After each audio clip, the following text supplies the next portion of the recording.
Hello, everyone. Dr. David Adler here, President of the Australian Jewish Association, and I'm privileged to have a really special guest to talk to current issues about, and that is our former Foreign Minister, the Honourable Alexander Downer. Alexander, thank you so much for making time for AJA. Great pleasure. Now, the primary reason, or at least the first reason I reached out to you, is because you made a very clear and powerful statement pointed at the Greens, basically saying they're an anti-Semitic cult. Didn't mix your words at all. Why did you make that statement? I was outraged by the behaviour of the Greens in the Senate, in particular the protest and the walking out of the Senate, the demand without giving proper thought to it for an immediate ceasefire in Gaza, the attempt to, which they repeated the following day, to generate publicity for themselves against the state of Israel. I mean, if they knew anything, and which they do, so I wouldn't accuse them of ignorance, but if they know anything about the Middle East and the situation in the Middle East, they will know that Hamas doesn't want just to fight the Israelis. They want to eliminate the state of Israel and kill Jewish people. Now, to associate yourself with an organization like that, which is in the same moral space as Al-Qaeda and ISIS, it's worse than just being wrong. It's deeply anti-Semitic. And my point about the Greens is people used to think of them as rather benign, albeit over-the-top environmental activists. But as it turns out, they're much more than that. And amongst other things, they are just an anti-Semitic cult. They endlessly attack Israel, attack the welfare of the Jewish people in Israel. And I mean, I think when it comes to the next election, instead of people thinking, oh, I'm a bit sick of Labour and I've usually voted Labour, but maybe this time as a protest, I'll vote for the Greens. People, when if you're a Liberal voter, you're probably not going to move Greens because they're so extreme. But people need to understand what the Greens really are and what they really stand for. I would like to see them eliminated electorally from the next election. I really would, because this is an anti-Semitic cult. Well, you couldn't be clearer, and I must say that we do agree, and we've pointed out that they are the only political party in Australia which has rejected the International Holocaust Remembrance Alliance definition of anti-Semitism.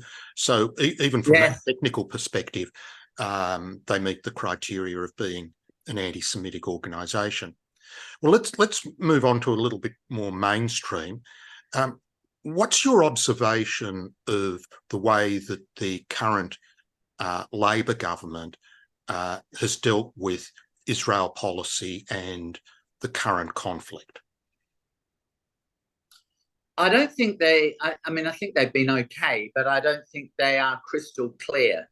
And I think this is an international event which requires crystal clarity based on an understanding of the facts on the ground. So I do think there are elements of the Labor Party, not least the left wing of the Labor Party, Penny Wong being a very good example of this, who want on the one hand to sort of follow the logical line, which is to express horror of what happened on the 7th of October and determination never to allow Hamas to do something like that ever again, and to eliminate Hamas as an organization which has any fighting capacity. But on the other hand, to keep on side the elements of, how would I describe it, the elements of the Labor political base, which are very anti-Israel, and some of those elements are anti-Semitic, but certainly anti-Israel. I mean, these are people whose ancestry, I guess, is also from the Middle East, but tend to be the Muslim Middle East. So they make up a significant component of some of the Labor Party branches in New South Wales in particular. And so the Labor Party is trying not to get those people offside as well. So that's why they lack clarity. Whereas I always say this of politicians, it's one thing to take into consideration the politics of the situation, but the first thing you should do is take into consideration the facts. And if you make a simple, clear argument, then the public will likely come along with you. If you send out mixed messages, then you lose everyone on the way through. And I think they could be accused of sending out mixed messages. Without a doubt, I think you're putting it mildly. I mean, we've seen from the Labor Party the withdrawal of the limited recognition of Jerusalem as Israel's capital. We've seen significant change in terminology from disputed territories to occupied territories. We've seen a change in our UN voting pattern. Yeah. But what I wanted to ask you about, because you've had hands-on experience with overseeing foreign aid, the last Labor budget increased the line in the called Palestinian Territories from 35 to 70 million.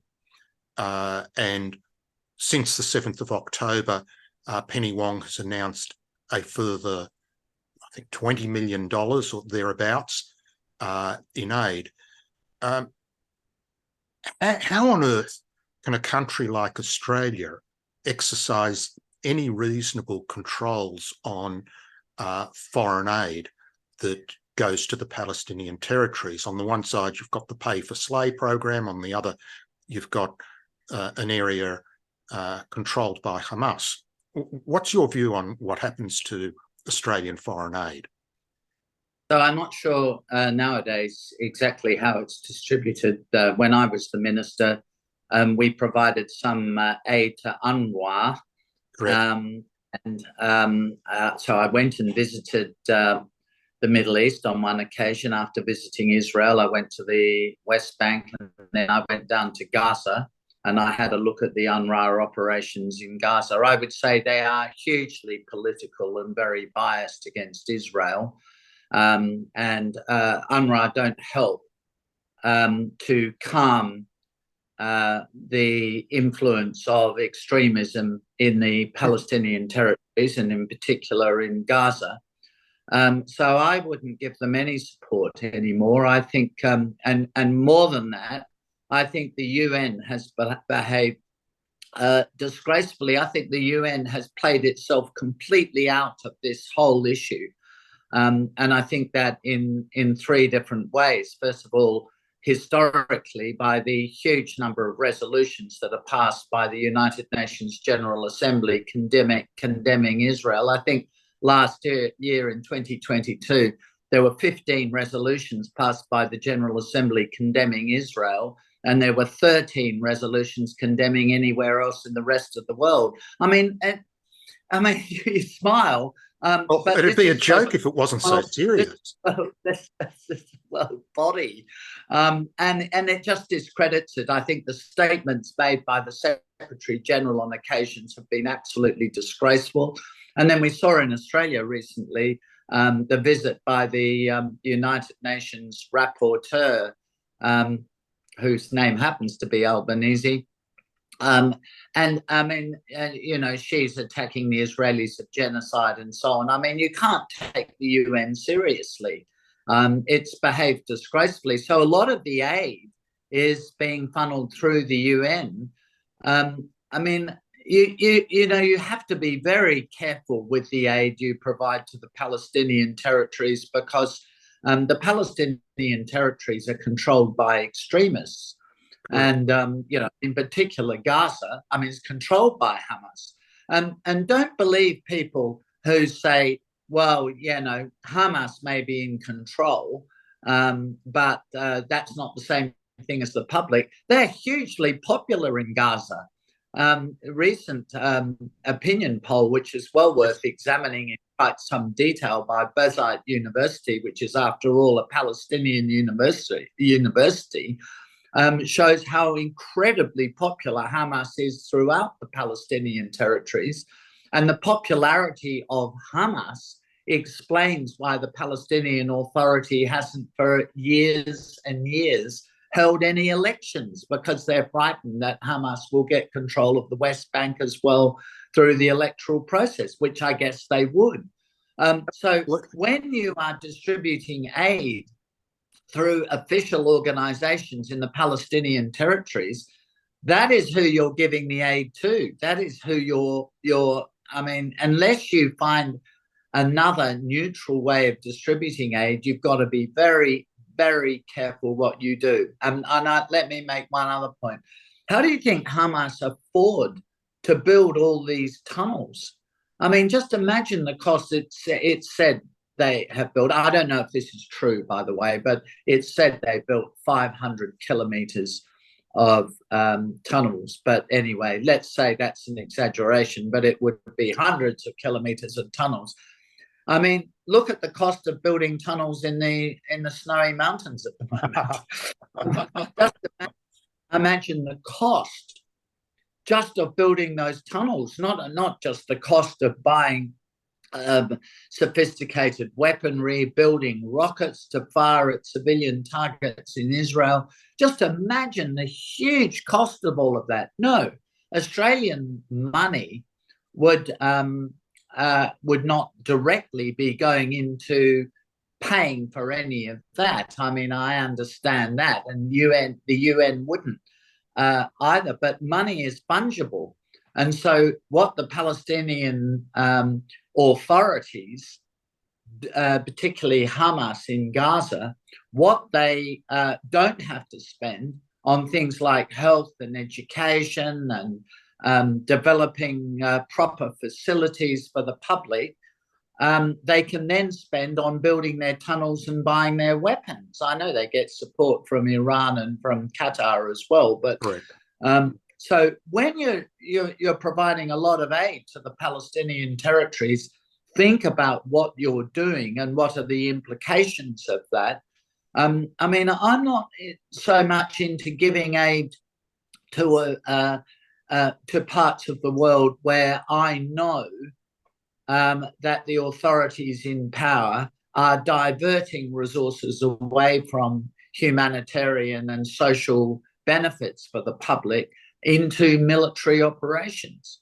Well, we see that in spades, and even if materials are transferred into Gaza, I mean, obviously, in addition to money, those tunnels and chambers underground, people might think they're giving cement and steel for the purpose of constructing homes or schools or hospitals or whatever, and Hamas take the materials and use it for other purposes. It's an extraordinarily difficult place to control.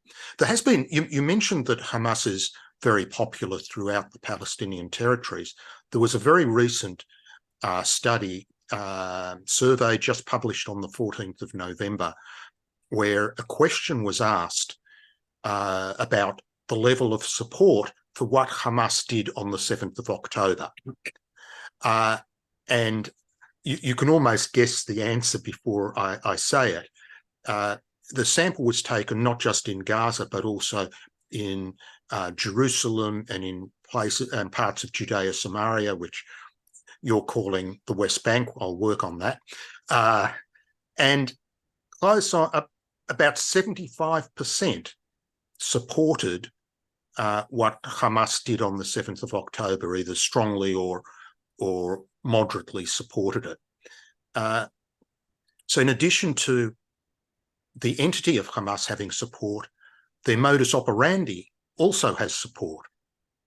Well, it's, I mean, I think this survey, this is the Berzite University survey, and I would ask people to Google that survey, because it's a survey done by a Palestinian university. I mean, it's an Arab university, Berzite University. It's a credible university. I've met people from there over the years.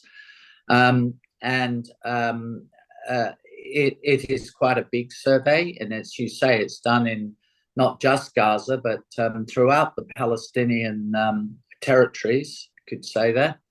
And it shows not just what you've said, huge support for what Hamas did on the 7th of October.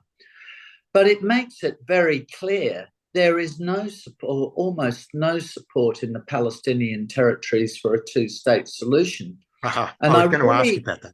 I really think people need to focus on this. It's all very well for Westerners to be out there saying, and particularly for demonstrators, criticizing Israel for their lack of support for a two-state solution. Actually, right from 1947, Israel has supported a two-state solution, and that's been a bit of a hard sell to the Arabs. But the situation now is there is almost no support in the Palestinian territories for a negotiated two-state solution with the Israelis. So I say to people who criticize Netanyahu and the Israeli government and the Israeli opposition, the centrists in Israel have criticized them of not entering into negotiations. Who would they negotiate with? Who is there to negotiate with? Who is coming to the table and saying, all right, we will now agree to negotiate the borders. We will now agree to negotiate, or particularly that issue, but there's the rights of return issue and so on, which are all part of the framework for negotiating a two-state solution. But who are the Israelis supposed to negotiate with?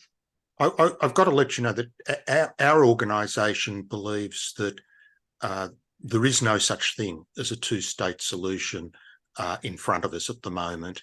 And one of the reasons is that, maybe it was conceivable 20, 30, 40 years ago, but we've now had two generations that have been radicalised, that have been taught hatred, that have been taught glorification of terrorism. And we see that in the studies that are being done. And who knows, it might take another two generations for that to wash through and change. But that's our... Well, the people to focus on here are the moderate Arab states and the moderate Arab leadership. Okay. So let's finish on that point. The Palestinians, they're Arabs. Yeah. What Westerners don't understand is that Hamas is no more popular with the Egyptian government or with the Saudi government or the Bahraini government or whatever one you want to choose. The Jordanians is no more popular with them than it is in Israel. I mean, why do you think? Because what part of the sort of left narrative is that Gaza is an open-air prison and the Israelis are keeping them prisoner. But hang on, what about, not only is that untrue, 18,000 Gazans came across the border into Israel every day to work up until the 7th of October, but just mention that. But what about the southern border into Egypt? That's sealed off by the Egyptians. The Egyptians don't want Hamas creeping. Of course, they have their experience of the Muslim Brotherhood, and Hamas is a creation of the Muslim Brotherhood. They don't want these people swarming across the border into Egypt, believe me. Alexander, you take people like Mohammed bin Salman and King Abdullah of Jordan and so on. I mean, these people have their differences. They operate take those two people, they operate in quite different political environments. But the last thing they want is to see a growth in the influence of people like Hamas and Hamas's fellow travelers. So ultimately, the only way you would ever get, if you ever do, which you probably won't, but you would ever get a two-state solution would be if those Arab leaders weighed in and brought under control the Palestinians. But I mean, I can't see that they would want to do that because, quite apart from anything else, the Palestinians have a lot of sympathy on what we might broadly call the Arab street in Cairo and in, Riyadh and wherever it may be, in Amman. Okay. Look, last question, and you're almost getting into it, and that's the Abraham Accords. It was suggested that the timing of the 7th of October terrorist attack might have been because Israel looked as if it was getting close to expanding the Abraham Accords with Saudi. Do you see the Abraham Accords holding through this? So far, it seems reasonable, but what's your assessment of the Abraham Accord countries? Well, first of all, the one of the many mistakes in the West makes about organizations like Hamas is that these are simple, impoverished people. The leadership of it are simple, impoverished people who just spontaneously decided to attack Israel on the morning of the 7th of October out of frustration because the Israelis wouldn't come to the negotiating table. This is complete rubbish. This is completely untrue. These people, first of all, a lot of the Hamas leadership is very rich, not poor. But secondly, these people are not simple and are not naive. They are really successful political players. They understand the media. They understand timing. They understand politics much better than many journalists, for example, and commentators in the West do. They have a very sophisticated understanding. Of course, they know about the Abraham Accords. Of course, they knew about the negotiations between Israel and Saudi Arabia. And of course, the timing was designed to try to destroy the Abraham Accords and in particular the negotiations with Saudi Arabia. I mean, Saudi Arabia hosts two of the holy sites. So they would have, I mean, these people are, Hamas are theological extremists. They would have seen that as, as heresy for the Saudis to reach an agreement with Jews. They would hate that because they want to kill Jews. The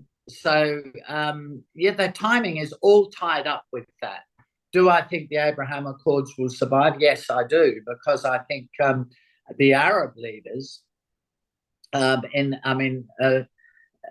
just recently at the IISS conference, the International Institute of Strategic Studies, which is a London-based security think tank, they had they're people who run the Shangri-La Dialogue in Singapore, which some of your viewers will be familiar with. But they also run a Middle East conference once a year in Bahrain. And they've just had that conference over the last few days. And the Bahraini, I think it was the Prime Minister or Deputy Prime Minister, made a very strong statement, which does indicate that moderate Arab leaders are determined to stick with the Abraham Accords. The Egyptians and the Jordanians aren't part of the Abraham Accords, but they have diplomatic relations with Israel. I think that will hold up. I mean, the Saudis have put on hold their negotiations with the Israelis, and I think you would expect those negotiations not to go forward very soon. We'll see how successful the Israeli Defense Force is in eliminating Hamas. But if they can eliminate Hamas's fighting capability altogether, the Saudis will be delighted that has happened. And good on the Israeli Defense Force for doing that will be what MBS thinks, the Crown Prince of Saudi Arabia. But secondly, allowing the dust to settle, they will get back into negotiations with the Israelis, because the moderate Arabs understand. I mean, it makes perfect sense to work with the Israelis. I mean, Jews have been for millennia part of the architecture of the Middle East.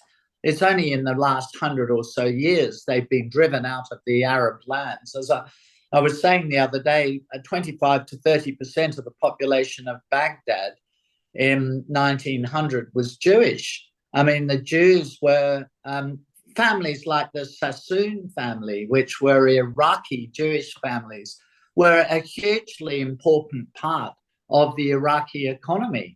But they have all been driven out.